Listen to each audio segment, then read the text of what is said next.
Welcome everybody to our once again not a live stream.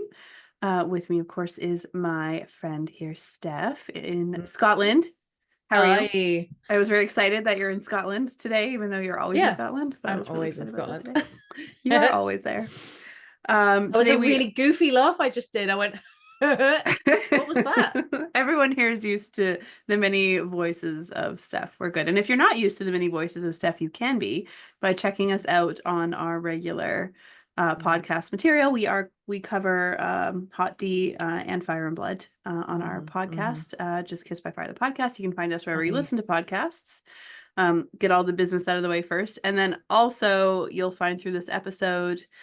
We have a Patreon and we have a few Patreon questions, which get the priority through the live Mm. streams, or not through the not live streams. Um, sorry, yes, that lots of that get priority through our conversations here, questions, comments, wonderful Yep. things that come from our Yep. patrons, and you can find that Yep. on patreon.com, Kissed by Fire, or Kissed by Fire podcast on You patreon.com. can find us on Patreon. Yeah. Yes, Mm-hmm. yes, you can, along with much other bonus content that we Mm-hmm. put Mm-hmm. out Mm-hmm. for our wonderful, wonderful followers. Yep. So But Hot this D this is all about Hot episode D. 3. Yeah. Mm-hmm. What Mm-hmm. did we think of it?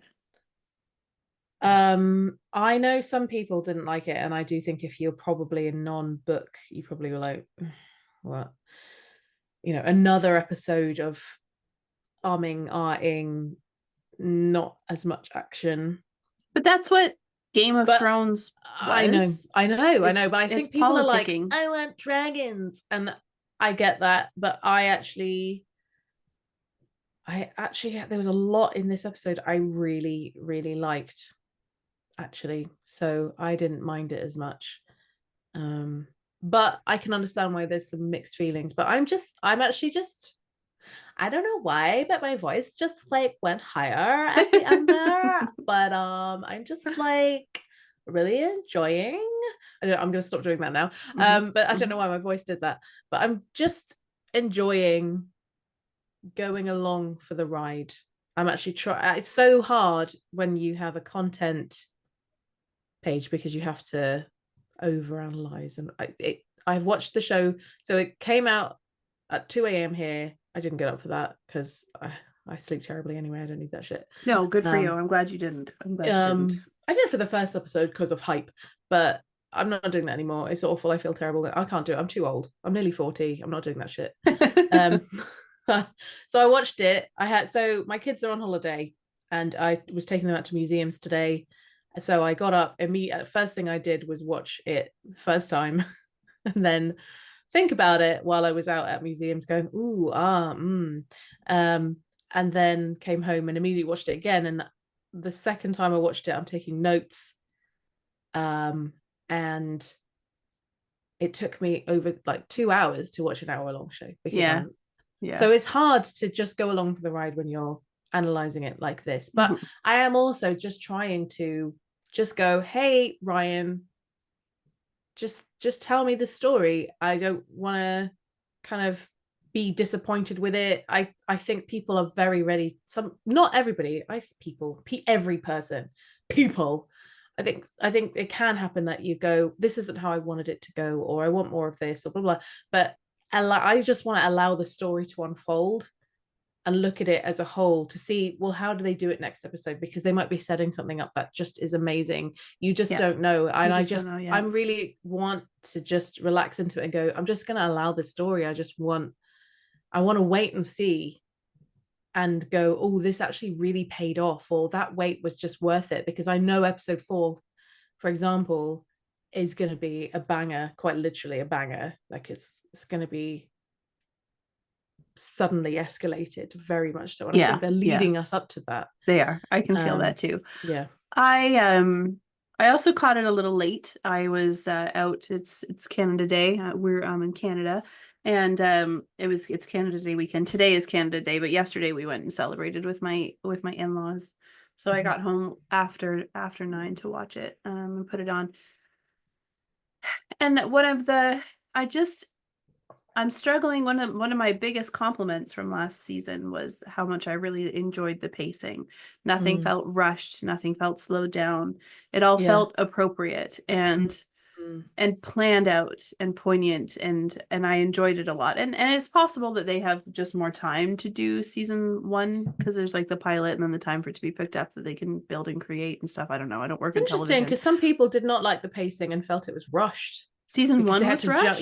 Because it had to jump so often. Because they had to jump. Yeah, they did, but I felt like it was important to keep the story moving, but they laid the groundwork for that to work, in my opinion, for me. And I'm sure, like as you said, there's going to be people who disagree with me. But so in contrasting now the current episodes of this season, these 3 episodes, I felt like episode 2 was phenomenal. I loved it. It was, my favorite probably of the series so far. But there was a lot packed into it. And so we were trying to cover it. We're like, okay, well then there's this and then there's this and then there's this and there's so many things that you want to talk about. Yeah. And then this episode was like, and I saw a few people say it on Twitter, like, I know I watched that episode, but like, did anything happen in it? Yes. It was kind of like, okay, I'm recapping and it doesn't really feel like anything major happened. And so it's like, I'm concerned about the pacing, especially comparing the two. Oh my God, what did I just do with my hair? Look. Oh, I love it. I love it. Interesting. For those of you just listening, I don't know what to say. I've given myself some kind of dragon horn at the front of my head. It looks like a little faux hawk. It's adorable. Well, I think a fair few things that happened. I can see why some people have interesting feelings about it. But and my flies are undone, everyone. Sort that out. I am on Kiss by Fire streams. You never know what you're gonna get. I could have just started that out, but I thought, no, you're all gonna hear me do up my zip, so I'm just gonna let you all know, and I'm going very red in the face. Yeah.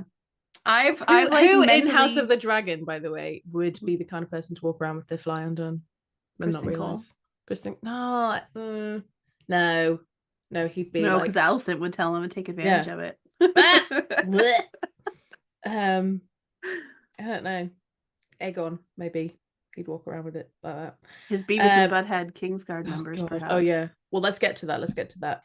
I think so. In this podcast, we don't do a full breakdown. There are so many streams and podcasts that do full sort of summaries, breakdowns, what happened next. What we like to do is talk about main things that we noticed in the episode, themes, favorite scenes and themes, so that we can kind of dive deeper into those rather than spending a second and a few seconds on this thing and just but to me, I'm going to just start it. I'm just going to do it. I do feel like one of the biggest themes of this week was I have entitled it who do you listen to? Propaganda, essentially. Propaganda. It's like Tropicana. Club Tropicana. No, propaganda. Drinks are free. Laris buys them so that you were listening. Anyway, who do you listen to? So it's not just propaganda, but it's who are the people? Who is everybody listening to? And we've got 2 obviously main factions. You've got Rhaenyra and Aegon, and then Rhaenyra's, she's got a war council. These are the people she has to listen to, and they are urging her pretty much all the way through this episode, send out your dragons. It's no use having something about the threat of the sword is not in its scabbard. It's, and also, by the way, this is the spoilers, all books, all shows, blah blah blah. It is the same kind of shit that is said to Daenerys when she's like, I need to put my dragons away, and it's Brown Ben Plum who's like, we need dragons out there. I think it's more complex, though. It is like, that theme is similar. It's just, I'm just saying they're all about the dragons, and we need war. They're actually, I felt like they were all about mansplaining what war looks like to Rhaenyra. It was like the misogyny on this council is just oh god, it makes me want to vomit. And then you have the queen Oh yeah, never was. that But just queen, she Rhaenys never walking up was. and being like, I'm just gonna fucking remind you something. Yeah. Not every crowned person Mm-hmm. here needs to be the conqueror. There are ways to do things, and there have been things done by people with dragons who didn't have to use them. Mm-hmm. Her not jumping to do this is she's not setting a precedent here. Mm-hmm. Mm-hmm. She's doing the right thing. There are a lot of people who out there think Rhaenyra is just as bag. Fucking hell, my words today. She's just as bad as Aegon. She's just as bad as Aegon. They all do the worst things, but Rhaenyra in this episode proves that she tries and is going to try and has tried everything before she sends her dragons to war. She knows this is a nuclear bomb, and she will do anything. And I'm so glad that she has Rhaenys. She wants to listen to Rhaenys, and Rhaenys gives. Do you think it's good counsel? Is it making Rhaenyra look weak? Is it good counsel to say, try everything you can? Let's not go to war with this. I think mean, it's it is, yes. I don't know what good. Yeah. I mean, yeah. I've studied World War II. You don't just go Yeah. in with the atom bomb, right? No. There's moral consequences here. Even Aegon, the Conqueror, gave people a chance to bend the knee without the dragons. Yeah. He only Like used for them a when it was second. necessary. Otherwise, all the castles would look like Harrenhal. That's true. And the Field of Fire happened and stuff, and I guess by the time the North got involved, they were like, well, I don't want to end up like those guys. But yeah, I think and Rhaenyra is being her father's daughter. She's trying to be measured and think things through and be purposeful with her actions and not jump to conclusions or jump to war, even though her son, was lost first in the first blood of, well, the second, I guess Beesbury was first. But anyway, you know what I'm saying? So yeah. I don't know if I feel like what Rhaenys is necessarily, she's giving counsel or whatever. I think that she understands the most where Rhaenyra is coming from and why she's being so thoughtful. And then the men are just like, get out there, get to war. But what are you waiting for? Rhaenys also reminds her that Alicent is no more responsible for what's happening than she is. She's, because Rhaenyra is kind of like, well, my son was killed. She's like, well, her son was killed. Were you responsible for that? But yeah, sorry, her grandson. And that we're reminded of the whole what started this. Was it them going after Jaehaerys? Was it Aemond killing Luke? Was it Luke's eye being taken? Was it, where did it really begin? Could we take it this? really does Did it go actually that far back? Begin with Jaehaerys calling the Council of 101? You could just keep going. Back and back. Where is this? And so one of my family members was going through something a long time ago, and it required legal action and stuff, and the lawyer came to me at one point because it was very stressful and said to me, I'm just going to remind you that there's this side of the story and there's this side of the story, and somewhere in the middle of that is the truth. And that's the case here. Everybody here is going to have a different truth. There's no way to look at this circumstance, any of these circumstances, completely unbiased in any way, shape, or form. So there is only the truth as you perceive it in these episodes. So the truth according to Aegon is different than the truth according to Rhaenyra, which is different to the truth according to Rhaenys or Alicent or Aemon or anybody else. Speaking of which, she does heed what Rhaenys suggests, which is go speak to Alicent. I honestly, so I have very mixed feelings. I'm very I think they should all just sit in a room together and talk to each other. They should be made to.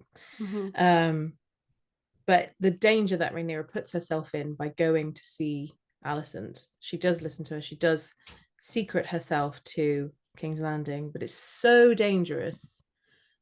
She doesn't necessarily know Alicent anymore. Alicent is they've been hardened into different positions.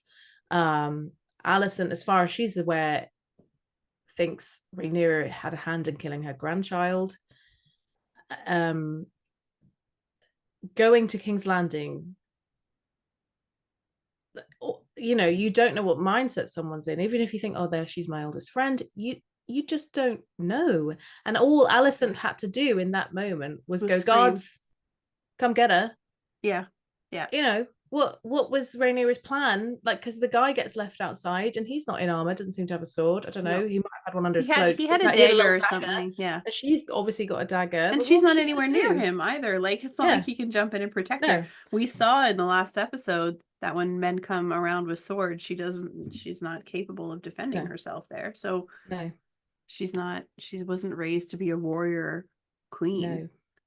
But she does indeed go and speak to Alicent. And so even if you just go, okay, fine, it's fine.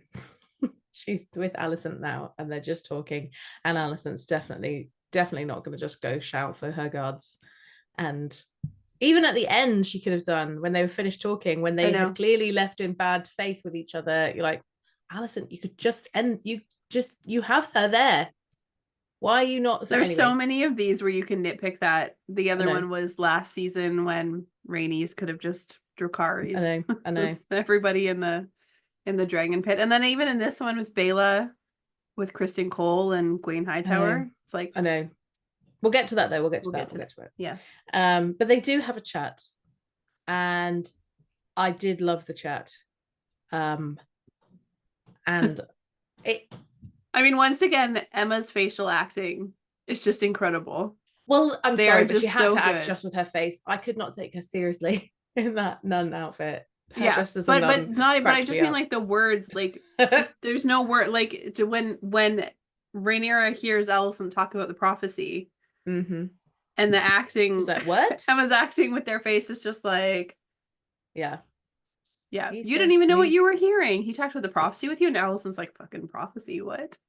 Yeah. Oh, it's so painful. And I was watching their faces like, really closely the second time. I was like, okay, what are they understanding from this conversation? Are they taking it? And I can see clearly on Alicent's face that she knows that she fucked up. Yeah. Yeah. The Conqueror. Oh, there were other Aegons. The Conqueror. Oh, shit. But she also, it kind of hardens her. You can see it hardening her. She's like, it's too late now. She's too late. She's too late. Right. Kristen Cole is marching. Aegon's out for blood. And you know what Aemond Blood's is. already been spilled. Aemond is a cold-blooded no turning killer. back now. No. Yeah. And it's awful because she's like, oh, shit. Yeah. I fucked up. And there's nothing I can do. But I do wonder if she's just saying that. And we'll get on to predictions, but I think I wonder if it will inform how she acts from now on. Like with Aegon or maybe with else. Aegon, maybe a little bit. I wonder if it will just be at the back of her mind, like, oh fuck, I started this with like because they're going to war, let's be honest, because the Targaryens didn't think to name their children other names. They just like Aegon will do. They're going to war because Alicent didn't realize that her kid wasn't the first or only Aegon alive. Like, yeah. Anyway, well, there's again, like, how do they interpret these things? Like, it was just, how do you interpret it all? Bonkers. It was. But we have more listenings. So we have they have their whispering lords, their masters of whisperers. Both of them now have that, and we've got Rhaenyra. But Rhaenyra didn't actually name Mysaria that. No, but that is basically what she's becoming. Because she's asking her like, what are her movements? And but I don't understand why Rhaenyra is actually listening to Mysaria. It's actually been a while since Mysaria was there, and we know, so there's dramatic irony, we know that Larys has said, I've killed anyone who may have been loyal to Mysaria. So I'm sitting there going, how is any of Mysaria's information, even the information she gave to Daemon, like, how is any of this going to be accurate? Because Larys got rid of everybody, so he thinks. Because she still knows the Red Keep. She still knows the small folk. She does. But also they're living in times of high security. So her saying, tell me about Alicent's movements, is like, well, Alicent's movements might have changed since the war started. Yeah, because but also she still has her little birds. That's true. But how does she get to her little birds when they're in King's Landing and she's on Dragonstone? To me, I'm like, it's just a bit of a leap. at the moment to believe that any of information that Miss Arya has is actually genuinely bona fide, 100%. Yeah, I think for it, the most part at this stage, she's just going from previous knowledge and memory, and then maybe moving forward, we're going to see her maybe create a few more webs or whatever. But Aegon is now listening to Larys, so that's the voice in his head who is sticking the most. He is being swayed much more so than his mother. And he talks about how my father had no need for Master of Whisperers. He wants one, and he has much more of a need for one than Viserys ever did. True, but I also think it speaks to Viserys's character of kind of like, why would I want to know about spies and dark deeds? He was just not that kind of guy. He's like, I just want to have a nice time and drink and hunt and play with my Legos. He never came across as the kind of guy who wants to think of political machinations and he didn't even notice he had Otto two things. He had security in his reign. He didn't have anybody that he could be replaced with. They're not going to replace him with Daemon. No. Because Daemon's Daemon. And he had Otto, who was essentially being both the Hand of the King and the Master of Whispers anyway. True. But still, I'm just saying, I just think there's something that speaks to the character. And it speaks to Aegon's character that he is more swayed. He is less confident, less settled in himself for reasons. He has reasons. But it tells you that he is more paranoid, more concerned. And you can see that Rhaenyra, because she's probably going to start listening to Miss Arya more, she's also like, I need to, find out what people think. I think they both what's going on. Have been made vulnerable. They've both lost on both sides. Yeah. Someone sneaks into your house and murders your kid, you're probably going to hire a security system or something. So this is Aegon's doing the Master of Whispers. Rhaenyra will do the same. She knows she had someone sneak into her room and try and kill her. They have to. But each of the people that they're listening to, so Lady Mysaria and Larys, end up they're not the effect of them is not necessarily a positive one. No, and they have their own agenda, right? They have their own agenda. And that's why I'm thinking forward to it. Makes me think of Aerys II, the Mad King. I don't believe in Targaryen madness, so I'm doing air quotes. The Mad King. Well, he was titled the Mad King, so exactly. But I'm just giving it those little bunny ears around mad, because I think it's one of the reasons why it would send someone mad, because you've got somebody in your ear. So Aerys hired Varys, not Larys, Varys, to be his Master of Whisperers, and Varys whispered all kinds of things that, if you are constantly like, what are people thinking of me? What are people doing? You're going to see shit. I think that's going to send you slightly round the bend. I think seeing shadows on the walls, seeing shadows where there are no shadows, and being paranoid and only thinking about, well, who's betraying me and what's going on. Obviously you need to know that. But especially if the person who you're getting that information from is dodgy with their own agenda, like Larys, let's face it, I don't know if people picked up on this, I noticed this, when Alicent is getting her booby hanky out for Kristen Cole, Larys is in the background watching it. He's only in shot for a second, and he's standing on the steps of the Red Keep. He sees that, and the next thing that you see him do is go to Aegon and plant the idea that his mother is trying to get rid of him so she can rule in his stead with his brother. He doesn't like to share Alicent, and so he's mad now. He's lost his foot model, and he's mad, and he saw that booby hanky. And I've written a little note like, what else does Alicent keep in her side boob? A little booby pockets. Like, whoop. Yeah. I mean, we've all done it. I keep a lipstick in there. Sometimes my cell phone is in there. I get you, Alicent. Women's stuff needs pockets for a reason. I know. She doesn't have pockets in her dress. When Kristen said, can I have your favor? I was looking at her going, where's she going to get it from? Like, she's wearing a very like bodycon green dress. I'm assuming there's no pockets. Where's she going to get it from? And then she whipped it out of her side boob. So I was like, go Alicent. Got a little hanky in there. It's going to smell like booby, and Kristen's going to be like, sniff that. It was such an odd It was an like the smell odd of her thing. armpits. Their goodbye in general was so strange. It was a It's bit like, weird. are Is that you the guys? last time they see each other? It is, isn't it? That's Yeah, it, right? I believe so. I mean, who knows what they'll change? They Mm. had in Game of Thrones, like Jaime wasn't supposed to be present for Joffrey's death, for example, but he is in the show. So who knows what they'll, if they'll keep him around or what they'll do. But I was like, it was awfully cold for two people who were just like They finger can't. fucking in the last They episode. can't. I know I they can't like portray anything Yeah. in public, but they can still be somewhat friendly. I do like the fact that you've just made it sound like they were finger fucking, so it's a mutual finger fucking, both doing it to each other in different ways. They probably were.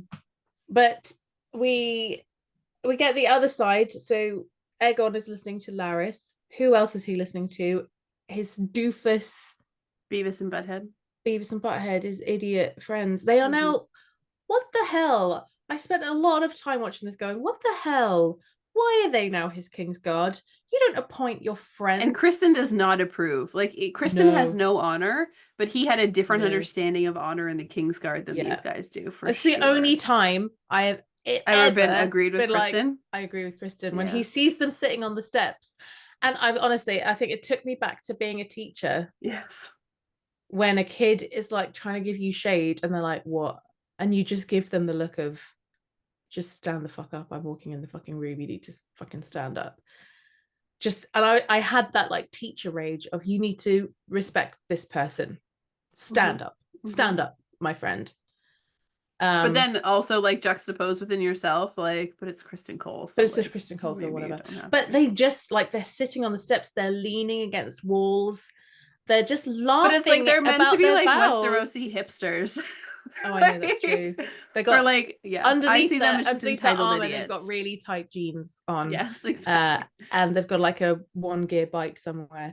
But they literally laugh in the face of their vows to their friend Aegon, the king. He's like, no, didn't you take vows of chastity? They're like, oh wait, what? You're serious? Yeah, no.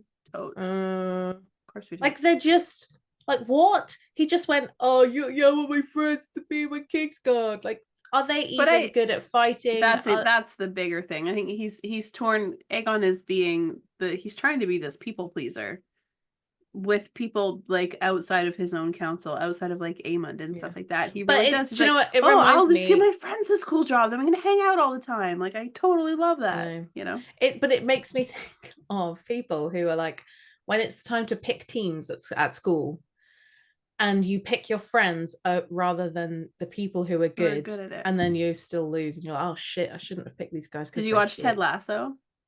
I haven't, but it's on my list because it's set where I used to live in London. So I love Ted Lasso. I'm on a rewatch of it right now, and it reminds me a little bit of, you won't get this reference, and I won't say anything too spoilery, but for those listening, I like, my favorite character in the show is Keeley, and then Keeley hires Shandy in her firm because she's good in the moment and she has some good ideas, and then she's like, yeah, I'm gonna hire you for my firm, and then Shandy just like turns it into like this party idea, and Keely's like, we need to rein it back, and then Shandy just loses it and goes ballistic. I have no idea what you're saying. I know you're not, but you know, but listeners will, and you guys can let me know if you agree, if Aegon and his Beavis and Butthead are similar to Keely and Shandy. But I've written a note here that I've just reminded myself of the little boys sitting on the steps, literally after a baby was just murdered in his bed. Like, stand up. I know. You need to be better than this, guys. They need to get up. And I've written like in capitals, get the fuck up. And then we get into the council. So this is who Aegon is supposed to listen to. And they're like bickery. Tylan Lannister is hilarious. He's like some old lady giving shade all the time. He's like, well, where's the link on your chain if that says about the like Tylan's, I think, my favorite on that council. Yeah, I love him. I kind of like, I want to have tea with him and just chat. He probably has really good gossip and would spill the tea. But they're just like bickering and like this, and you should do this. Iron Rod, I thought it was spills funny. The tea as well. Every episode I really look forward to him. Me too. He just says, like, last episode he was the one who's like, oh, an apology for her dead son, and no one even seems to like go, wait, that's a bit much. You can't say that to the queen, the Yeah. Dowager Queen. No. And in this episode, he was just, well, I can't remember what he said. He did say I've something written, good. I can't remember the line now either, but it was I've written good. it down. Oh, I just said he's really spicy, and he just says a line this week, and I'm like, Iron Rod. Do you know why he's called Iron Rod? Can you remember? I don't remember. I actually just listened to it and I was like, oh yeah, but now I don't remember on the moment. He because I was like, who is that guy? Mm-hmm. And he had 4 wives or 5, but I think it was 4, and 29 children. So he is Iron Rod. Yes. He just is constantly erect. He's the Energizer Bunny. Yeah, of Westeros. It says that Lord Grover Tully can't put his penis in a cuddy or something like that. Yes, that's like, yes. Oh, but apologies, Your Grace. Mm-hmm. But I get the impression that the council just basically thinks Aegon's quite weak, and he has to shout, but I am a fierce boy. I can go on. I am a fierce boy. I can go out on my dragon. And I think they're just kind of like, okay, all right. They kind of just think he's quite weak, and they have clearly no discipline now that Otto's gone. It's so different now. There's just no respect on the council for anybody. None of them respect each other. Otto was able to command that room and keep everybody in line, and they don't have that anymore. Without the strong hand, they don't have that anymore. And I'm not a team Otto person, but he obviously knew how to control those people. I did notice that Aegon's obviously holding the dagger with the prophecy written on it. He's stabbing it into the table, getting intimidating, talking about going to war. And I find it's quite ironic that this dagger literally has a prophecy on it. I sound like Chris Traeger from Parks and Rec. It literally has a prophecy on it that's about how the realm needs to be kept together, united, and he is wielding that dagger and talking about tearing it apart and splitting it. Very good imagery. Yeah, I like that. Yeah. I also think we should circle back around to the very beginning of the episode with the Blackwoods and the Brackens. Yes, we haven't even mentioned that. We should start back. Yes. We should start back. Let's do that. Yeah. I didn't have an awful lot to say about them because, I mean, I loved it. Yeah. The subtitles said that the Blackwood person in charge of that was Davos. I've never heard of Davos Blackwood, but he dies. I imagine he's dead. So it doesn't really matter. Looking forward to Benji Blackwood. Yeah, Benji Cott. That'll be the best. He'll be the best. He'll be the new Lord now, probably.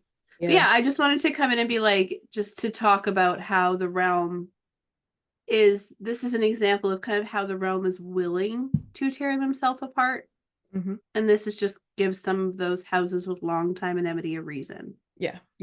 So, but yeah, and also we love the enmity between Blackwoods and Brackens actually shapes so much in the realm. It comes back in the Harrenhal scene too. Yeah. But I mean, like the Blackfire rebellions you've got. Oh yeah. It continues. It is there all the time, and it shapes it here because this is the first proper battle of it. It was massive. I was just like, these are 2 houses. That's a lot of dead people. And it was really, I found it so effective. Some people might be like, I wanted to see a fight, but I just thought, like, you just see these boys.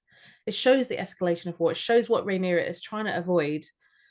That these boys were just quarreling about stones 1 second, and then the next second there's just all these bodies in the water, and it's blood, and the person you've just seen, that's just his face with a sword through his neck. Like, it is this is not something like it. I feel like there's a big theme in A Song of Ice and Fire as a whole that George tried to say. It's like and Kat talks about it. It's the nights of summer.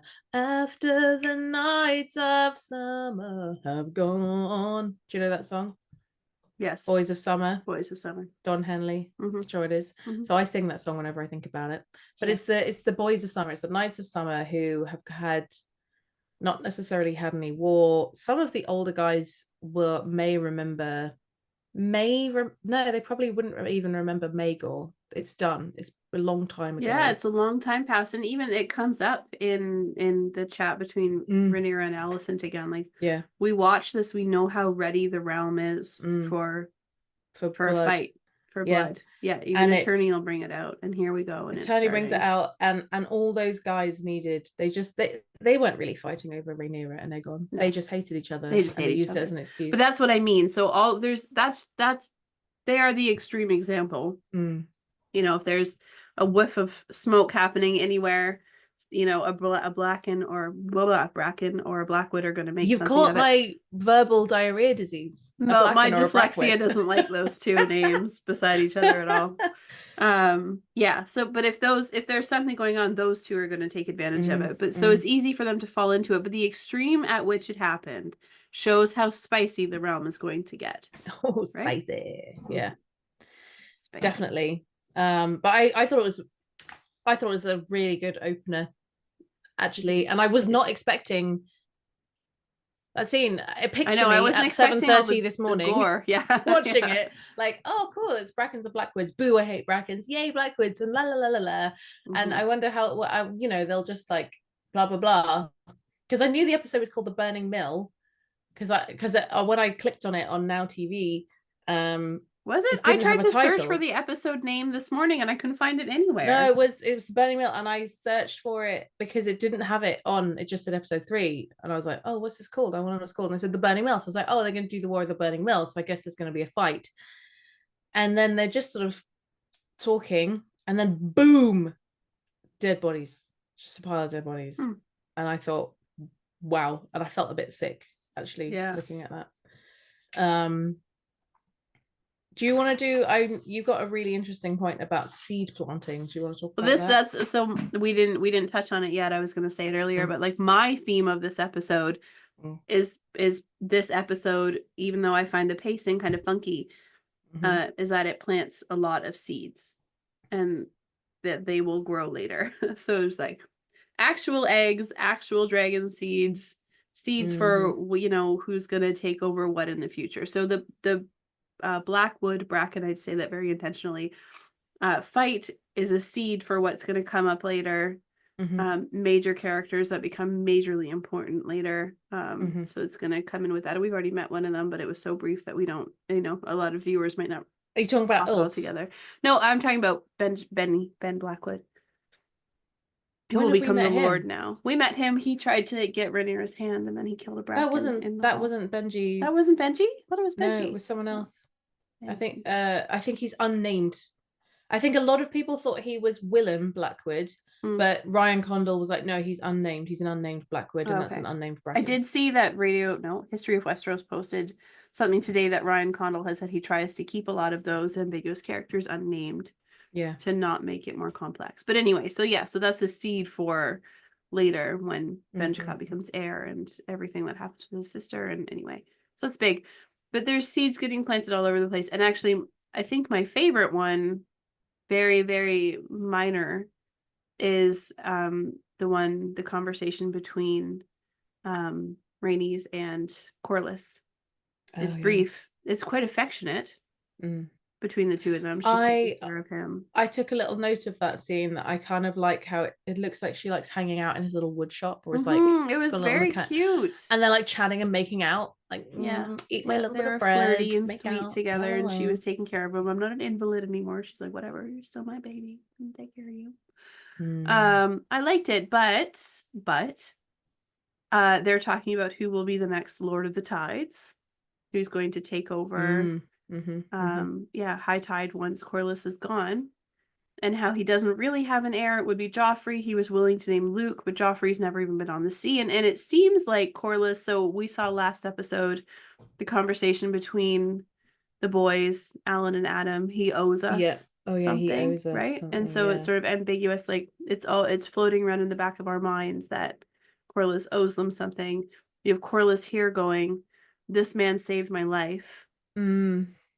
He obviously knows ships. He's perfect for this role. And I think he's kind of trying to find his way to like work this in with Rhaenys. By saying, I don't have anyone else who could work. who I fits don't know the if he title. necessarily is aware. I know you do, and I'm not sure. I'm just not sure. But I do think at least the writers are trying to be like, something will appear in time.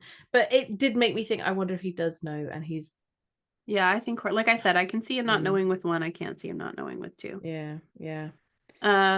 So I think there is something coming there. I wonder if they'll have it, Oh my if God, they'll no, try yeah. and excuse it, be like, well, this all happened before we got married. These guys are way older than our children were, right? Or who knows? We were on a break. We were on a break, yeah. Yeah. So who knows? But I'm curious Speaking to of their see. children, I don't. I'll be annoyed if that's all we get. That Sea Smoke is now restless. We don't know why. Oh, that must mean that Laenor is dead. Two things with that. Yeah, that's totally possible. Alternatively, Sea Smoke just didn't go with Laenor. We might never hear of or see of Laenor again. No. That may or may not be confirmation of his death, or the fact But that I Sea Smoke has just been yeah. riderless for a very long time. Yeah.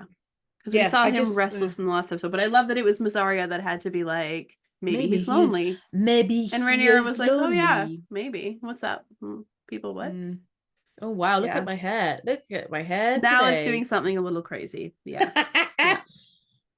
Yeah. Yeah. You've written a few other things about Rhaenyra. The eggs are our future. Yeah. Her babies are our future. Yeah. So yeah, if we want to move, yeah, I didn't know if we were going to jump to that next scene yet. I don't know. I'm just looking at your dragon seed stuff and your seeds, the seeds that have been planted. The seeds that have been planted. Yeah. We have the scene with Rhaenyra commanding Rhaena to essentially, as Rhaena puts it, to be like a nursemaid to the boys. Rhaena has a really hard time with that. What did you think of that? I can't remember if it happens in the books, but I mean, it's a good idea, and yeah, I know, because it's like... dangerous, and also it's actually like a crazy. If someone asked me to take care of all these like potential heirs to the throne, which they actually become, I'd be like, are you sure? Like, I really feel like I'm not responsible enough for this job. Yeah, it's huge. Like she seems like she's annoyed, like she's getting the she wants free to go out of the dragon. war. I know she wants to have a grand dragon, but it's like, don't you understand that this is actually, this particular situation you've been put in requires so much more trust? Yeah, totally. I mean, she's trusting you with everything. So it's wild to me. And then it's what I think makes me upset is the only, Rhaena realizes how serious it is only when she's shown the eggs. It's like, but these babies are Rhaenyra's eggs. These are her dragon eggs. Yeah. So yeah, the dragon eggs. One of them obviously becomes the future of House Targaryen. Morning. One of them hatches and becomes Rhaenyra's, and it becomes morning. Right? Really? Why do I not remember that at all? I didn't realize she got a dragon. Yeah, she has morning. Does she? All right. Because Baela has Moon Dancer and she has morning. That's the last dragon is morning, and then it finally dies. Interesting. Okay. Morning doesn't grow very big. So I'm assuming one of those, and then because that's why people are like, are the other three Daenerys's eggs? Right. That's what other people have been asking. Yeah, so that's a big question. I have it here. The question of the night: are they meant to be Dany's eggs? We have a Patreon comment from Mother of Baggins. I've said before, I didn't think the eggs were meant to be Dany's, but after hearing Rhaenyra's plans, I wonder if one of those will end up with Rhaena and the other three, quote unquote, stolen. So maybe they are. I guess it's selfish because if we see it on screen, we definitely aren't going to see a show that starts with the Conqueror that takes us through to now. What do you think? I don't really understand the second part of that. Oh, so she's saying, like, I think Mother Baggins was hoping that we would get a show that starts with Aegon the Conqueror and moves through the reign of Jaehaerys, which sees Alyssa steal the eggs. Oh yeah, I saw quite a lot of discourse about that on Twitter today, and people were being mean to each other, so I stepped away. Fair. People were being poo heads. Yeah. And shouting at each other because of like whatever canon, head canon, show canon, blah blah blah, and it would be this, that, and I don't, this is what I mean by I just want to go along for the ride, and if they want to make it, they make it, and if they don't, then they don't. But I'll have my private desires and wishes, but I'm not gonna like die on a hill. I was I trying to do just even like, look at colors just to see if they look like Dany's yeah, the eggs. colors didn't really look like I Dany's don't eggs. think they do. I think I I don't, it just depends on whether people want, but I think they are making Aegon's Conquest, and it just, and I'm excited about that because now we will get stuff about the prophecy. And I can see why Maegor stuff, people would love that. Will people want a show about Jaehaerys?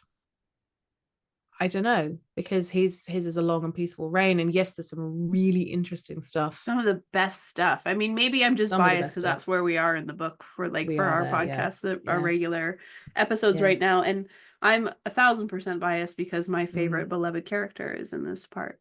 But I think there's really good stuff, and I think there's some really good stuff. What I think would be interesting is seeing a Westeros. I've changed my own mind partway through thinking about like that. I convinced you, no, but seeing Westeros with the backdrop of a strong ruler, but still discourse is something we have not seen on TV yet. No. So I think it'd be really interesting to see it not the same story. We're not seeing the realm at war again. We're seeing, I guess it's the Targaryen version of like family dysfunction. And I think, but I think there's a lot keeping up with the Targaryens. There you go. Exactly. There we go. Exactly. Because that is what Jaehaerys's kids are like, basically. Yes.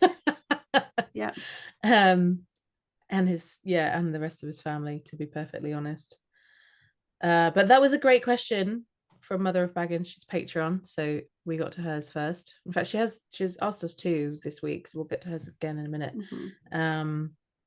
I don't know if we ever came down on a poignant thought of that. My guess, if I had to say, would be that they're not Dany's eggs. And I know that like they're going to Pentos. There's a lot of things there, and if they are, they are. But the colors just don't match. And I feel like if they were trying to be intentional about that choice, they would have been intentional about the colors of the eggs. I just wonder if like the point is that you just don't know. Yeah. The point is because obviously we know that there is another story that could make sense for where Dany gets her eggs. And if you want to know that, check out the main podcast. Yeah, check out the main podcast about Alyssa Farman and what she does. And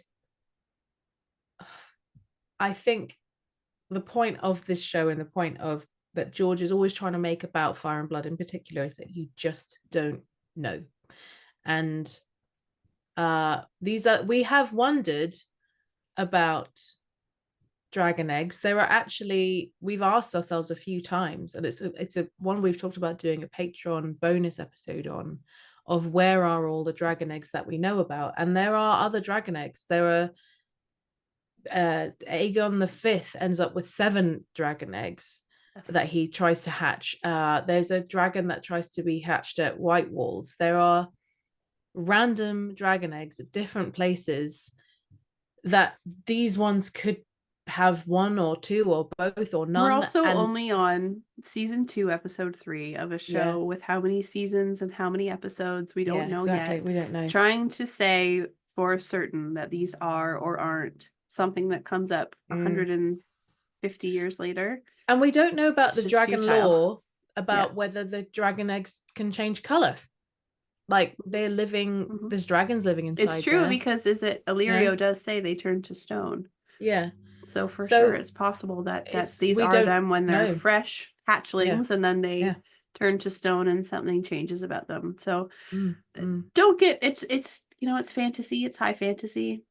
Don't get caught up in things that are making you mad about it. Try and enjoy it and go from there. I just coming from someone who does get mad often at fantasy, but nope. And I love book accuracy. Totally. I want it to be book canon, but we talked a lot about this in our early stuff. We talked early last year, or not early last year, but when we talked about season 1, which is all on a part of our mainstream podcast stuff. We didn't do the videos back then or YouTube. But when we did talk about this stuff, we talked about how this show is kind of like the game of Clue, or Cluedo, as you call it there. And how Cluedo, darling. Cluedo. Sorry. I tried. That's okay. Cluedle. We talked about it like 2 They years ago. should call it Cloodle. Cluedle. Yeah, like Wordle. Cluedle. Anyway, so it's like Clue, and it's kind of like a choose your own adventure. It was, it was so and so in the room with the dagger. Dragon. Like exactly. So yeah. It's a choose your own adventure story. Yeah. It's D&D. We should just Clue. go along for the ride. Yes. I think. And see what happens. Sometimes you just have to. Yeah. You'll never know. I think it's okay to criticize and want to have conversations and debates, but don't get angry about it. It's not worth it. No. It's just a TV show. It's just a TV show and a book series that we like. Otherwise we wouldn't be here talking about it. No. Right. That would be a really weird podcast. We hate this. Should we talk about it? Right. Can we go on to Harrenhal and Daemon? Daemon. Daemon. Harrenhal. Big feature of this week's episode. It was a wicked part. My favorite, maybe part of the whole show. There's something weird with my hair again. I'm quite enjoying it. I don't realize how much I play with my hair until I realize I'm on camera and I'm like, oh god, I'm playing with my hair again. I must do it all the time. I apologize to everyone who's about to sit opposite me. Look at that. Ooh, like a big. There you go. Look at it. Thank you. Beautiful. It's like a mushroom cloud. It is. So anyway, Harrenhal, the whole place is just weird and really creepy. There are weirwood roots everywhere. I loved that. They're like growing in the walls and stuff. And then there were bats, creepy bats, which are creepy. Foreshadowing. But also foreshadowing for House Lothston, who ends up being... and Went. Both of them. And Went, yep. It is fucking damp. I don't think I could ever stay there. I'd be cold and wet, and not in a good way. I'd just be... We haven't seen it during the day. We've only seen it at night. When Arya was there, it was... I stepped foreboding, in a puddle. but I don't know. I stepped in a puddle today, and I had a slightly wet toe, like soaked through my canvas shoes and into my sock, and I had a very slightly wet, like right toes, and it just annoyed me. And as soon as I got home today, I was like, these socks are coming off. I just couldn't be a Harrenhal. I do not wish to be damp. Thanks very much. I did find it very weird. So I enjoyed the creepy Daemon's alone and he's stalking through the castle. But also, they literally just heard someone shout, "There's a dragon!" So why is there no one there? Why are they sitting in their little hall supping while he's stalking around? They just saw him coming on a dragon. They've all shouted, and yet there's like no one there. My theory for that is because it wouldn't have mattered who landed. They were turning over the keys to that castle anyway. But I'd still... Oh, Jesus, there's a fly. Sorry. I'd still be like, there's a dragon, go meet the person, or just they're like, meh, someone's here, this was inevitable, whoever's there is going to be sword happy, we don't want them to feel threatened, we're going to sit here and eat our dinner. I thought it was weird. And I'm more like, I think no wonder no one wants Harrenhal, because I'm not even sure it's cursed. I just think it's shit. It just looks like a shithole. Like, no wonder little things like, I don't really want to take that castle, because it's just wet and shit. Cursed. And I really, really enjoyed Sir Simon Strong. I've written that he's a man after my own heart. He's like, I surrender. Now can we talk about what's for dinner? Can I tell you? And I love Daemon was like, I won't, a good way to kill a dragon rider is by poisoning our peas. It's like, don't give anyone any ideas. Yeah, I know. But I liked it. He's like, yeah, sure, castle's yours. And we're having venison tonight with peas and black cabbage. But no red currant. I was like, fuck this. Yeah, we didn't know you were coming, so you don't get any red currant. We're all out. Yeah. Venison sounded delicious though. I'd have that. But what's black cabbage? Is the cabbage actually black, or are they? But is it like a burnt hispy? I know. I wasn't sure. I have never heard of grown really black cabbage, purple middle class. It's like a burnt miso paste. Yeah. It's like blackened catfish. Yeah, exactly. But then so Daemon doesn't eat. He does not. Which I was thinking, does he think that they won't adhere to guest right? Because because they could poison him with the food, but if he refuses to eat in their hall, he doesn't get guest right. So guest right is much more of a northern thing. So Yeah, we but don't the know. Strongs guest. I'm sorry, but I think that's bullshit. I think that is bullshit, Maester bullshit. I know that it's written in the World of Ice and Fire that it's more of an awesome thing, but that is the Maesters trying to write to make the Lannisters feel less bad about killing everybody at the black. No, not I was going to say the black dinner, but that's the real thing it was based on, the red wedding. I honestly, I think everyone is so shocked by what happens at the red wedding and the affront to guest right. And the fact that the Freys are in the Riverlands and they still have to offer guest right. Harrenhal is in the Riverlands. People and the Strongs are first men house and guest right. So even if you're saying it's an old thing, I'm sorry, but I don't believe it. I think guest right is really important all over Westeros. And they're in the Riverlands. It's another Riverlands house. Daemon needs to eat the bread and salt, so he's offered guest right. And it's probably not even important, but I did notice it was just something in my head, like you should eat their food because then you're protected under their house. So two things with that. Yeah. The first one is, don't argue with me about it. assuming you are correct with guest right being a big thing. I will not brook argument on this. The alternate view, though, is if Daemon eats their food, he also has to not kill them because he's a guest. True. He has to partake in a certain manner as well. But this is, I mean, I'm just like, it just occurred to me. So you're absolutely right. And I was just looking at it going, oh, he's not eating. You need to eat. Then you're protected and everyone's protected by guess right. Yeah, but he doesn't want to protect them either. Well, that's what I mean. So I'm not just thinking about him. I'm thinking about them. Like, I just noted, and I'm probably totally barking up the absolute wrong tree, but he didn't eat at their house. So yeah, and I also think that Targaryens would be like, I'm way above this guest right bullshit. Yeah, exactly. He probably doesn't give a shit. No. But I just noticed it, and it was just me going, oh, he's not eating. Oh. Mm-hmm. And it's probably meaningless and absolutely nothing. And it was just something that I totally am reading 1,000% way too much into, but I enjoyed my moment of reading too much into it. You know how I love to read too much into things. I know that you like love it. Yeah. Dive into some of those tinfoils right into the deep end. I love it. So I've got my tinfoil hat on there about that totally. But I mean I know the story, so I think I'm totally talking bullshit. But I enjoyed my feelings about it. Let's put it that way. Good.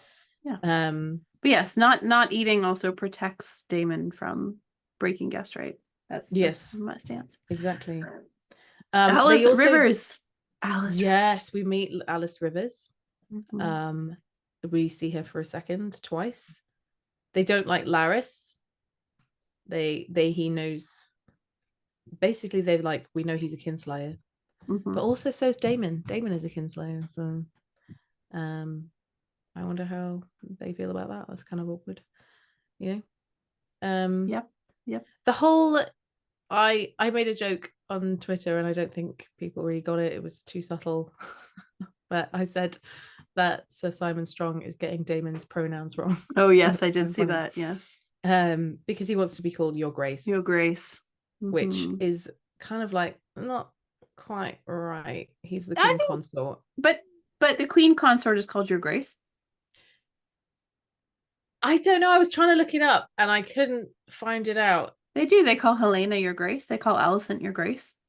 Yeah, they do. They do. So why was he like? Why was it awkward? Why was it awkward then? Why was it? Because Harrenhal didn't think of who they were going. They didn't give a shit who they sided with. I don't know. I got the impression. I don't know. I got the impression. I know what you're saying. Like I kind of got the impression that maybe we were going to see like another usurper for Rhaenyra. That's what they're sort of portraying Daemon as being unsure about the side that he's on, and whether also he's actually doing that he's there for himself. He's actually just like, I can kind of pretend I'm the king a bit. Well, it didn't work with Rhaenys, but maybe it'll work with these guys, right? We've seen him try before and make demands as though he is the king or the ruling regent, right? Were that you the king? Yeah. No, would it be were you the? Oh God. So whatever Rhaenys said, fill it in. Yep. Take the words I said, put them in the right order, and you've got what Rhaenys said to him. Would it were what you were, what the king? There you go. It's like Perfect. oldie Nailed English it. speak. Thank you. I did nail it. You did. Thanks. Mhm. So proud. It Yes. was those words in a different order. Mhm. But the thing, okay, so one of the reasons I loved this episode was because we got a weird what We I'm got a Weirwood thinking is a Weirwood dream. There's no So thinking about it. I'm not a tinfoil person. That was a Weirwood dream. Was it a Weirwood dream? Or was it Alice 100,000%. putting magic-y, because she's said to be a witchy magic person, so was she influencing it? Because so let me okay, let's go through it from the start. So he's in his room, it's raining in his room, and I'm sitting there going, oh my god, I can't sleep in that house, because also I can't bear noises while I'm trying to sleep. I know, I can't either. I'm not a white noise person. No, give me quiet. And so who is trying to get into his room? Someone is banging on the door and pushing it. Who is that? What's he dreaming about? What is that? I don't know. I just think it's Daemon paranoid. Just a reason to draw him out. Thematic purpose. I don't think it needed to be anybody. What do you think? You think it was more than that? I don't know. I mean, I'm sure I could slip on a tinfoil hat and try and work it out. Slip it on. Just slip it on. Little I'd wear it on the side, like kind of like a more like a fascinator. Yes. Yeah, like a fascinator. Or a tinfoil tiara. We should make little tinfoil fascinators. Oh my god. I really want to do that. Now we have to do that. We have to do that. Okay, I'm gonna start looking at designs. Yes, not right this moment, but yes. No. I'm in the middle of something right now. Yes. I think so. The very next thing we see is he's walking around. We hear some singing, and he sees young Rhaenyra. So is the thing that's banging on the door for him the embodiment of guilt, because he has guilt in her role in her childhood about basically ruining her innocence and grooming her, and essentially treating her like shit as a child. I'm sorry if you can hear banging, by the way. My children are jumping up and down upstairs. But yeah, I do wonder if that's some kind of subconscious guilt that he has for just constantly messing with her. He groomed her as a child, and I shared this on Twitter.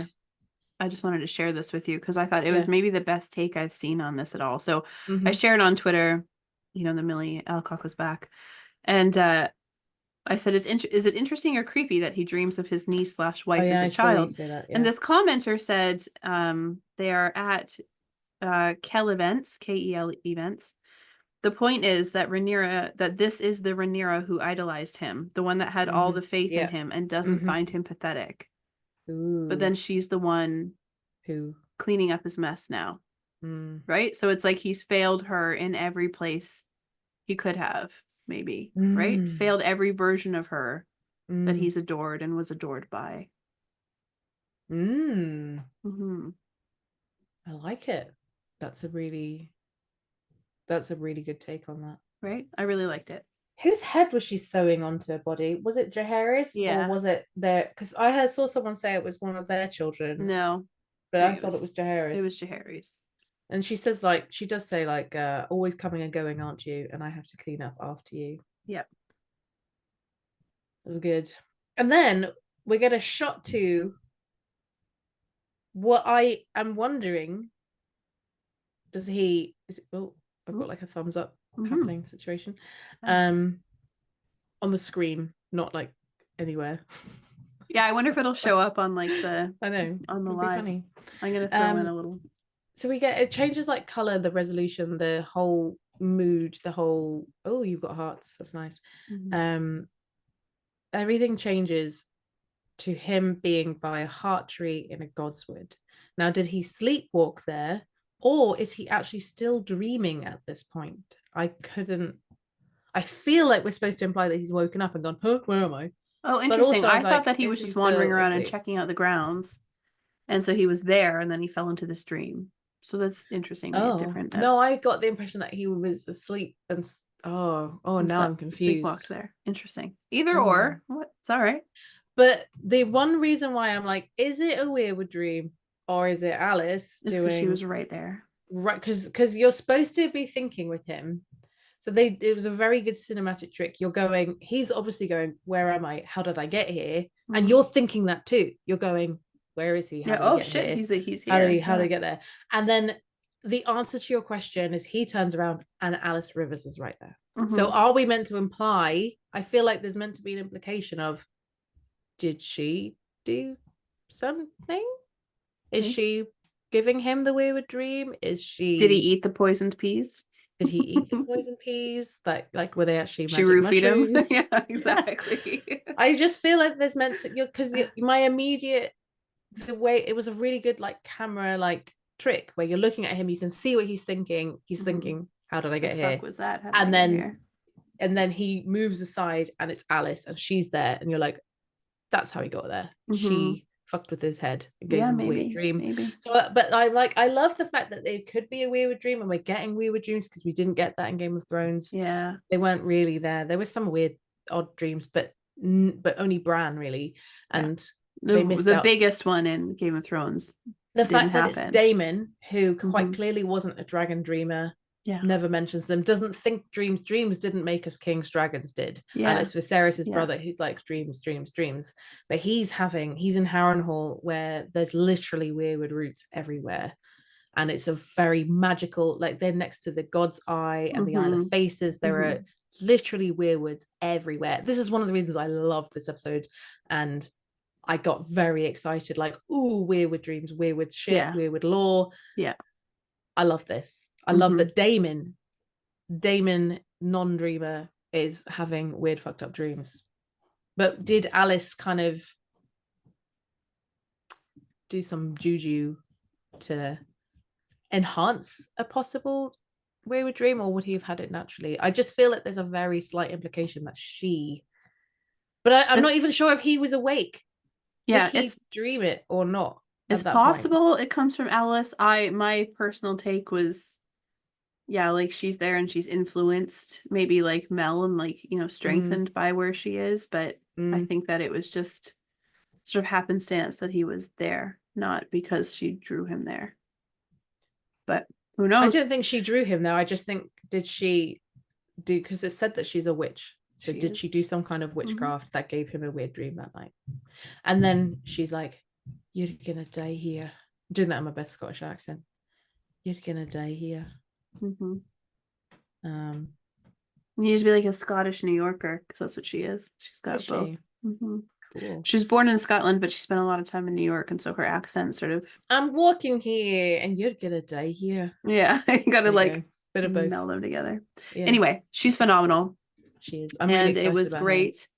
I'm excited for her too. As soon as she walked into the room in Harrenhal, I was like, she's a wet nurse.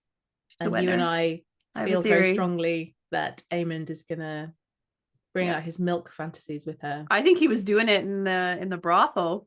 I think it looked like he was nursing there. He was in her chest. It kind of looked very mommy milkery. Yeah, it's like when you're, when you're breastfeeding your baby and you're just lying in bed and you kind of just have one boob out and the baby. Yeah, I was like, that's what it looked like Aemond was doing in there. I don't know. I wouldn't be surprised if we see a little bit of him. Yeah. Get a little something from her. It's my new theory. My new disturbing. Will this happen this episode? Are we gonna get something weirder than Sweet Robin's breastfeeding his mother at 8 years old? We're gonna get Aemond. Mommy milkers. Speaking of like Homelander. Yep. I've got many mini points. Things I don't think we need to discuss, just things I was like, Number one, Kristen out of his depth. He can't breathe. Absolutely out of his depth in this one. The chain he wears, is that the one that Tyrion strangles Shay with? It is not. It looks like it. Oh, is it not? It's not. I looked at them. Okay. I looked them up. Cool. It is not. Cool. It's very similar. Similar, yeah, because they're both hands chains. It is also worth noting that, in the show, Game of Thrones, and in this show, obviously, the necklace itself only actually comes out when they can't wear the badge. They're wearing it on armor. So the necklace is there. So Tyrion killing Shay with it. I don't think he actually kills her with it in the show. He has a chain. Oh God, yeah. Actually, no, that's a good point. I was trying to look it up. Like I was looking up the What does death he? scene. No, he and just kills her with her necklace in the show, doesn't he? Yeah, Oh, boo. I think so. Okay. She's not wearing Tywin's necklace. No, she's not. Mhm. But it is an interesting nod to see it, to see the. Because I immediately start thinking of that song that Simon the singer or whatever he is that Tyrion cuts up into soup. Simon's silver Sings tongue. about the chain of gold and all Hands the of words ice to that. or whatever, yeah. Hands of gold are always gold. I liked the little nod to A Feast for Crows. We got a little Feast for Crows there. We did. It was disgusting. I did not like that. It was disgusting, and I was like, yeah, it made me poke, man. Yeah. Cheese's face was being eaten by a crow. I've already said it before, but I really did want Baylor to burn Kristen. Yes, Band of Merry Men. I was like, God, burn them! Burn them! Yeah, it didn't work. Freddie Fox is the actor who plays Gwen. I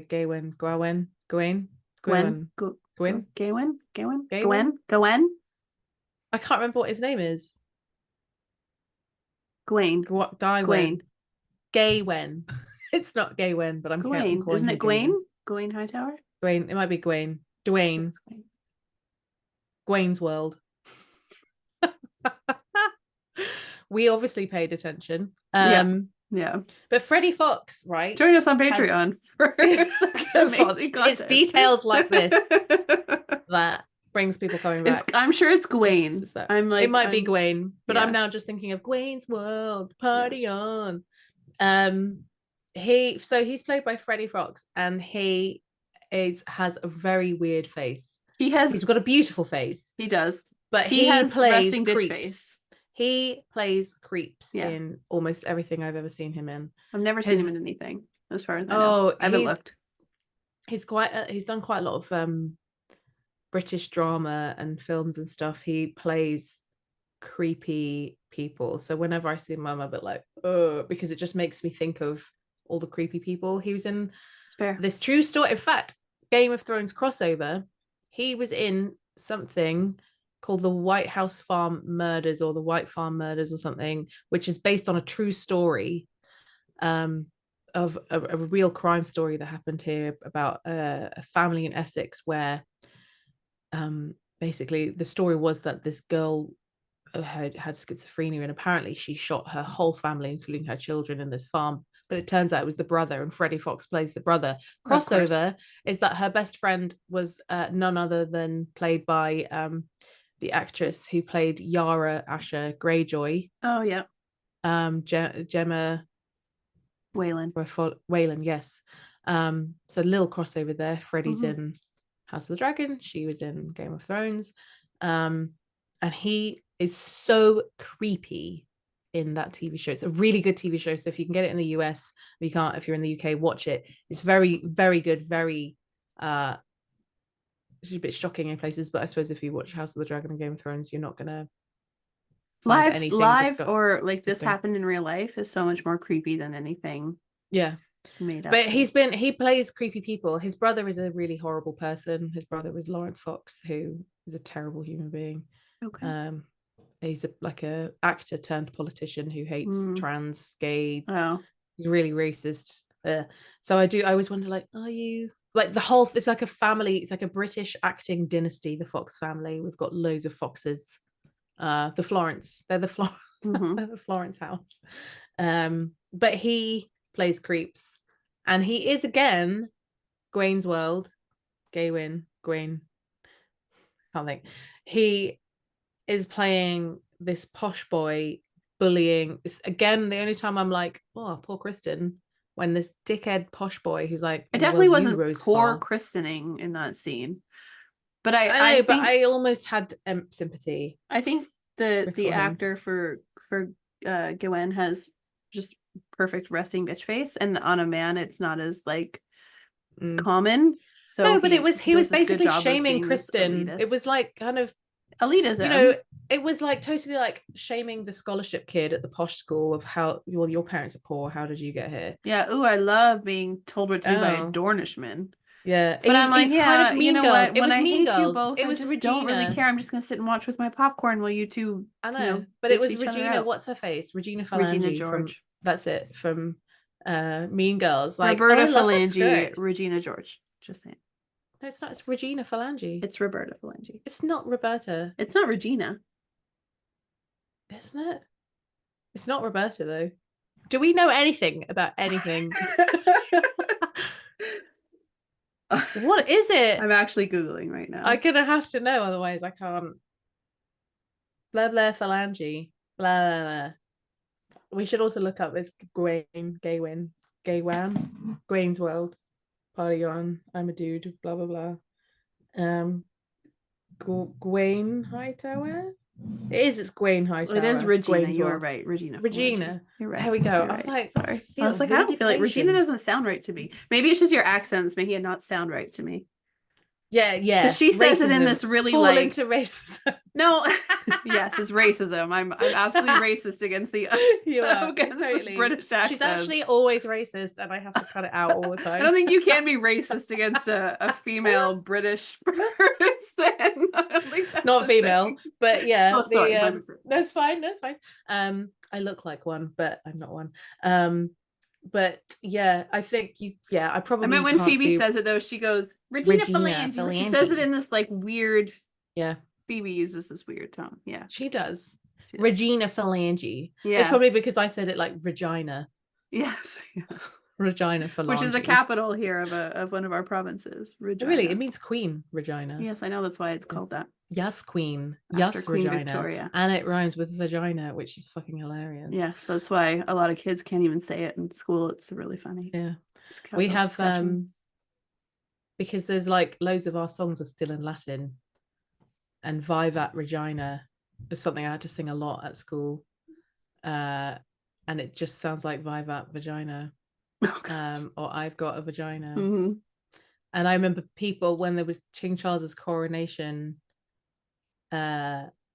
Camilla, they sang a song to her which was Vivat Regina, Vivat Camilla Regina, and it was just people put hilarious subtitles to it because it sounded like they were like Vivat Camilla's vagina, or yeah.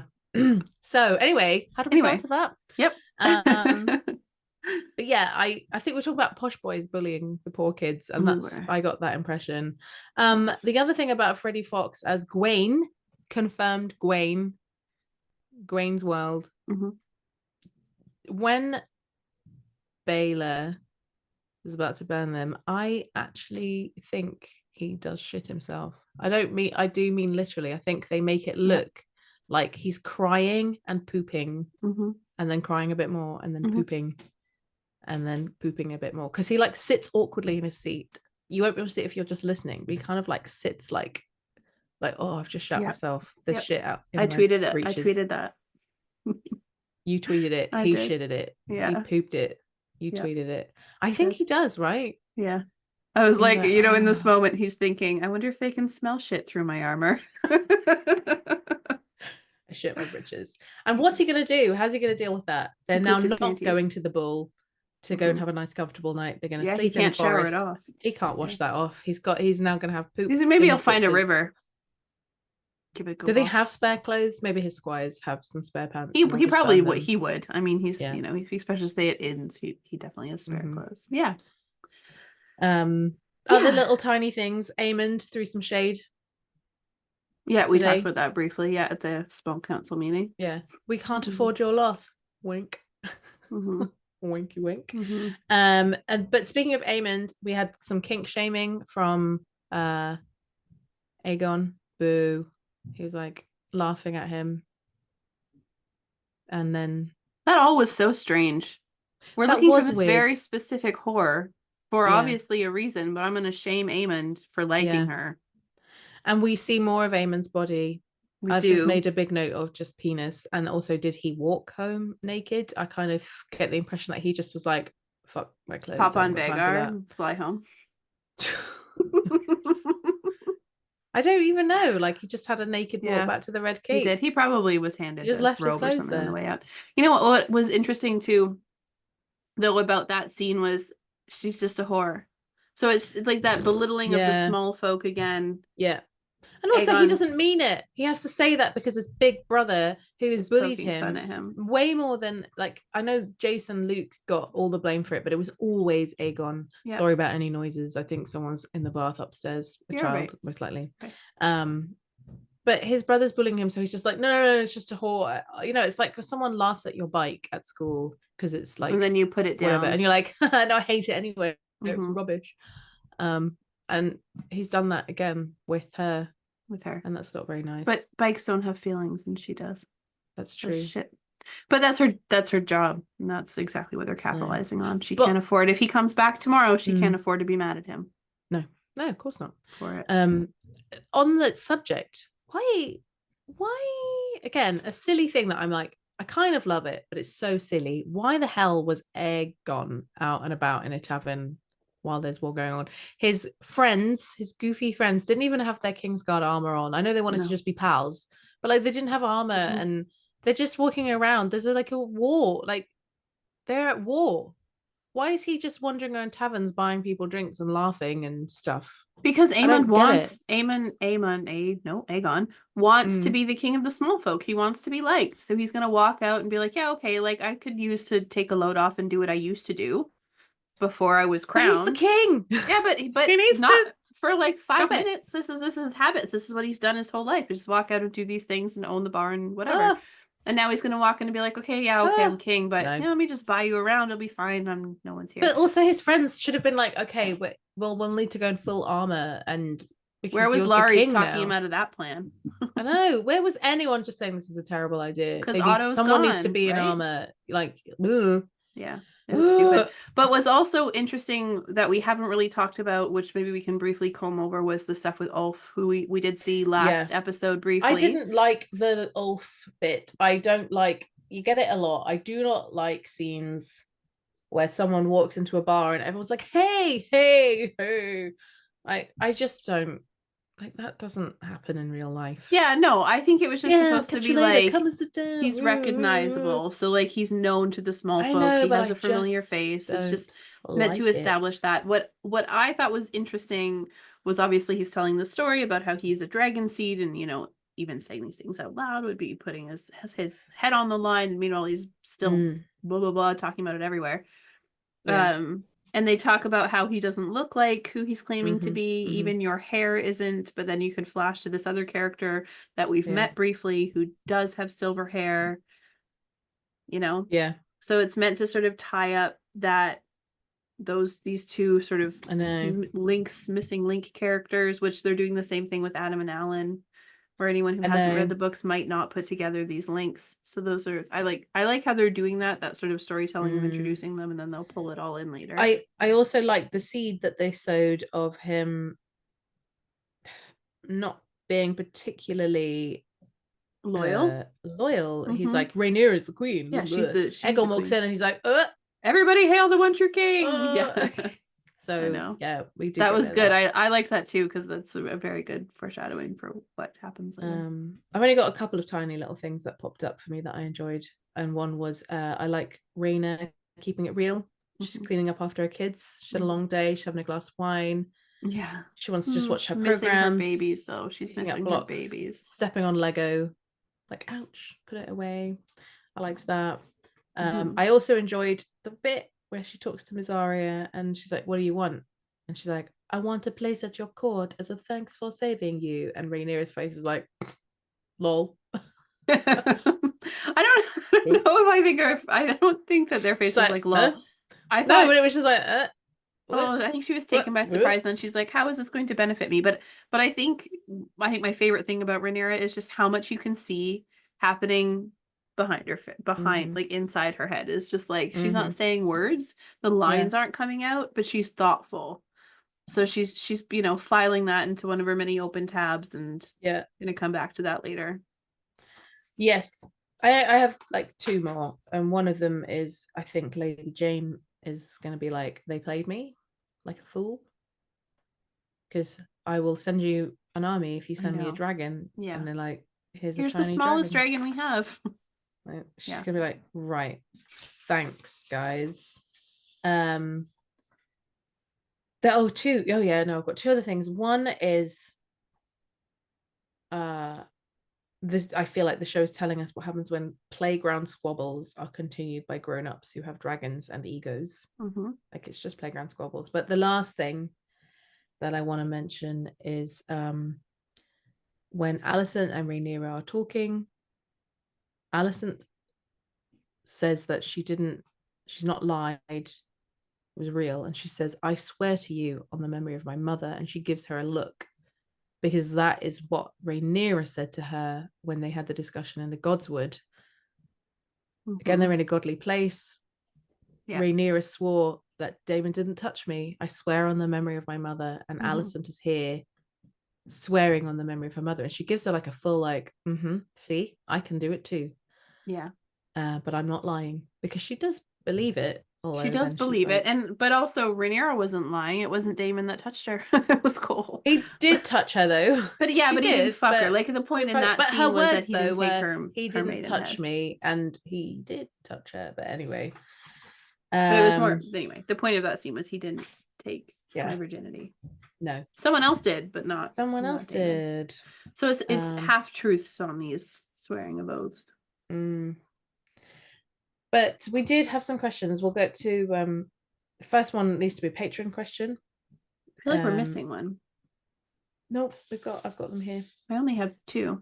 I have the Patreon one and one other, but there's another one. If you have it, that's fine. Oh, maybe I'm talking shit. No, we have two. You have Ted? Ted. I haven't got Ted's question in front of me, but I've got one from Mother of Baggins, one from Ted, and one from Sansa Snark. Okay, so you do have Ted's. I don't have Ted's on the screen. I don't have Ted's on my screen for some reason either. So I'll look that up quickly. Or do you want to look it up? It's okay. You can just read it and you can answer it. But let's start with Liz's. Okay, so Mother of Baggins is why didn't we get a naked Harwin? Or she says naked. Only Aemond and his one eye for us. Ew. Lame. She's talking about his one-eyed trouser snake. Snake, yep. Justice for Harwin Strong's loins. Cheers. Justice for Harwin Strong's loins. So we didn't. I don't know if that's a question necessarily. Why didn't we get a naked Harwin? I don't know. They didn't do a lot of male nudity last season, did they? I don't remember. I don't think so. Arguably, I don't know if they did a ton of we had bums. We had some Targaryen bums. Daemon's bum. In the bad sex scene. Zarya. I know, I had to remind you. Don't. Ew. Oh, I was thinking about that today because I was watching Mysaria and Rhaenyra together thinking, I've got balloons. I don't know why I got balloons. I wonder why that happened. That's hilarious. Probably that's what happens when you make a vom sound. They just give you balloons. Maybe. Because I was trying to think, how much older is Mysaria than Rhaenyra? And was Daemon basically just doing it with quite a young person? I don't think Mysaria is that much older than Rhaenyra. No, to be honest, maybe a couple of years. But it's hard because even Daemon's age is. I know. Well, he's only a couple of years younger than Viserys. I know, but I just mean in appearance, with the appearance of his age, they've left it really where does he land? Even so, it's gross, in my opinion. Yes. And and I was like, they're standing together and they could literally compare notes about how he does it. Or in Mysaria's case, unfortunately, doesn't do it. But yeah, thanks for bringing that to my mind. You're welcome. That's the worst sex scene I've ever seen in my life. And it makes You're welcome. Ill. Yeah, it's a good one. So yeah, it was bold. It was bold to see that. But it's my belief on that is that small dog, big dog attitude. Aegon is all small dog. He's all yippy, barky, in your face, whatever. But there's nothing there to him. He's got, even his bite is just a small bite. He doesn't know what he's doing. Where Aemond he owned that scene by getting up and being whatever, and he walked out naked because he's the big dog. Somebody made a comment. I can't remember who it was. I'm sorry. Someone said the comment about basically how it shows that he's got like Aegon was dressing up in the Conqueror's armor. Yeah, I saw that. I can't remember who made that strong. either. It might And have then been might have Aemond been was Grey like, I'm just Area. walking out naked. I can't remember who said it, but it was a really good point. We have Sansa Snark asked who had, because we buried the Cargills today, and she says who had the worst infiltration disguise plan, the Blacks or Greens. Mhm. And I actually think it was the Blacks. I Agreed. think the Greens was rash, as they said, but it's also like amazing because they genuinely could not tell them apart. Yeah, I mean every TV show They does should have that. thought about that. That twin game. They should have been like, if your twin turns up, let's put a blue badge on you and or black, just something, Mhm. just so we can tell who you are, Yeah. just in case. I actually think that the Blacks was worse just I've because got a thumbs down. all right. There. The Yeah. Blacks to me was worse only because not the Blacks. The Greens was worse only because they didn't do any research first. No, what I but liked Daemon about didn't do any research either. I mean, I he think- went to Missaria. when she talks about the Blacks or the Greens for disguise, I think she's talking about Rhaenyra as the Septa. Oh. And so I think that she scarlet lettered that very well. No one's actually looking for you. Mm. A lot of people don't even know what you look like. They established that in I thought another she was scene. talking about blood and cheese. So if it's Rhaenyra's worked way better. No one's looking for her. But if it's blood and cheese, I still think that was a stupid idea and terribly carried out. Because he didn't even check, like, are you even on the right corridor? Do you even have access to the corridors that you're supposed to go to? Mm-hmm. Do you even know who you're looking for? And also, if the plan was to kill Aemond, don't send just like, these people are not going to take. We're never going to kill. No, exactly. That's why I don't think this question pertains to that. Okay. Anyway. But sorry if I answered the wrong question. Okay. Sorry about that. Yeah, but if it is talking about Rhaenyra, then she wins hands down.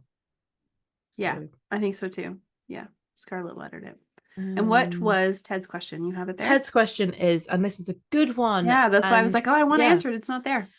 What do you think Helaena was forgiving Alicent for? Is this a reference to something that's been done or something that's going to happen? And I love this question. And I actually think the answer is something that hasn't happened yet.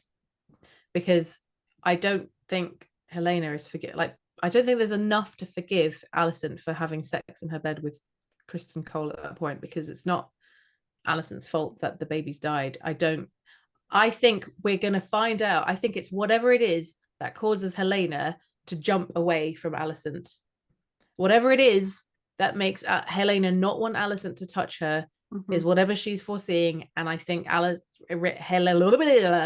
names, Helaena or Alicent, Helaena Alicent, has seen something that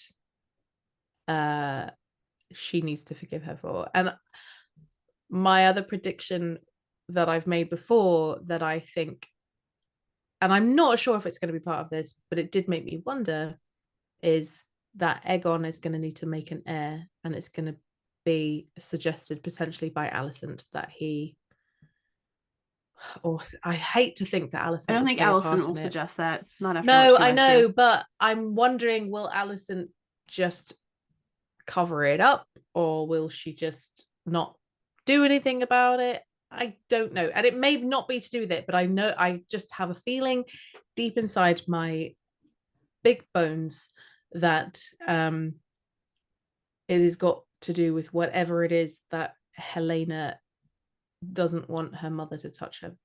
Yeah, I don't think that Alicent at this point has on screen done anything to Helaena except maybe make her marry Aegon in the first place. That Helaena could hold against her, or not hold against her, but to feel like she needs to be forgiven for. And I think I think Alicent is seeing this as, I forgive you for having sex with Sir Kristen while my son was being murdered, because Alicent, maybe Helena's just perceptive enough to say what Alicent needs to hear. Maybe, but I think right. I think it has to do with more. I think it has to do with something that hasn't happened yet. Because even Alicent, I felt like even Alicent's face at first was like, for what? And then she's inferring, oh, it's this. but it doesn't feel right to Alicent me. mishearing it Because again. yeah, but also like Helena and her social cues and her ability to read the social cues and dynamics and things like that. I don't know that Helena would feel like she needs to forgive Alicent for what she was doing with Kristen. It doesn't really have anything to do with her. No, I don't think so. And when she ran into the room, she was kind of just like, I don't care what you're doing, but they killed the boy. No, I don't think that. So I think it's a future thing. I think it's something else. Yeah. It's something else. Mm-hmm. I got nothing else to talk about. We've talked a little bit longer than we normally would do. Yeah, we did. But I think there was like lots to break down. And we had lots of questions, which was really nice. I love the questions. Give us more questions. I want questions every week. It was so fun. Any predictions for future next week? What you got? Next week, I think we know the name of this episode already. It's something like The Dance of Dragons or something. Which is going to give us some information. There is going to be war. What is it good for? Next week, I think we saw Kristen cutting off a Darklyn head. I think we're going to see they're going to take Rosby, they're going to take Stokeworth, and then they're going to sack Duskendale, and that is Kristen removing the Darklyn head. Yep, there could be. And this is what I'm most excited about. Is I am 100% certain that Rhaenyra is going to tell Jace about the prophecy this week. Yeah, because there was because I was thinking it before I watched the thingy, the preview thing. Yeah, because I was thinking we're going back to the prophecy again. She's going to think Alicent has been the prophecy, blah blah blah. And I was thinking, what are they going to do with that? And I know that we heard in one of the many teaser trailers that came out a voiceover from Rhaenyra talking about the king or queen who rules Westeros is not just sitting on an iron throne. They have to keep the realm together. And I was like, when are we going to hear that from her? And then it occurred to me, it's like, this is her talking to Jace. And then we see little snapshots of her talking to him and bits of her saying stuff about the realm, holding the realm together. And I think she's going to tell Jace that about the Song of Ice and Fire. And that's what I think is going to happen. Yeah, I think it's a good prediction. And I wonder if we will get payoff from whatever Helena was forgiving Alicent for this week, or whether it will be next week. Because I think we had a couple of weeks of waiting for the Beast Beneath the Boards. So I don't know, will it be next week or the week after? I'm not sure. Yeah, she said it like a few times in one episode, and then it was the next that she. But I know that the next episode, I have heard from a number of people. I know Grey Area has already seen it because she gets it early so she can make her videos. And also The Guardian was writing about the first 4 episodes. They had seen them. And I know that this one is like gonna leave us going, what the fuck? No, but it's gonna be like, you know, when you that feeling, like I think like the feeling that when I first watched The Red Wedding, because I hadn't read the books by that point, just like gut-wrenching. So what could it be that's going to make it so gut-wrenching? I don't know. I think they're not showing. They have obviously Rhaenys could be, or it could be whatever happens to Helena. I don't know. I did see, I think it might have been Totes Not Alice, or one of the other Direwolf City people said like, oh my gosh, this is the last time we're going to see Corlys and Rhaenys together. Boo. So maybe I felt like the season would end with Rhaenys' death, but yeah, I guess who knows?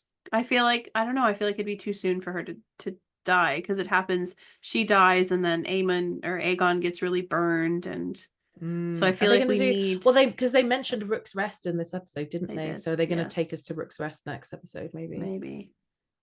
But yeah, I think we're going to see action. I had a this is my problem when I don't take as many notes as I need to, but I had a prediction and now I can't remember it.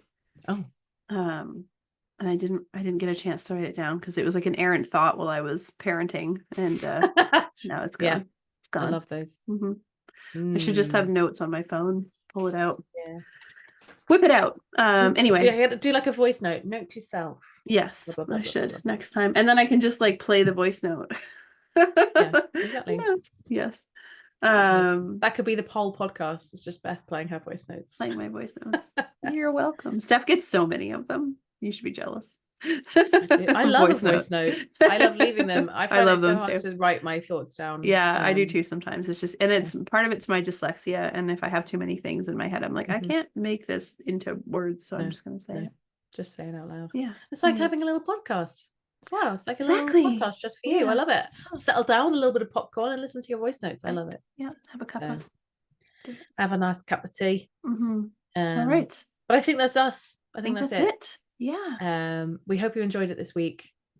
Remember, if you're a patron, you can get your questions answered, because if we get lots of questions, we can't get to them all, but we will obviously make sure we get to Patreon questions. The Patreon questions first. Yeah. And just a shout out to our patrons, because you make this happen anyway. You do, and thank you for putting up with our pause on Fire and Blood to cover HOTD, because it's just something different and fun for us. And I think now that we've got the timing sort of figured out a bit better for our lives, it's fun to talk about it. So yeah. But if you're waiting for the next one that will be dropping, it's already dropped for patrons. The patrons have it. Yes, there's already a discussion going on our Patreon page about it, but because we had Sanrixian as a guest on that one, but it's dropping in August. As soon as HOTD finishes, you can get your next dragon fix with us about with Sanrixian, and it's a really good dragon. It's maybe my favorite episode we've done. Yeah, it's very so good. dragony. It was so good.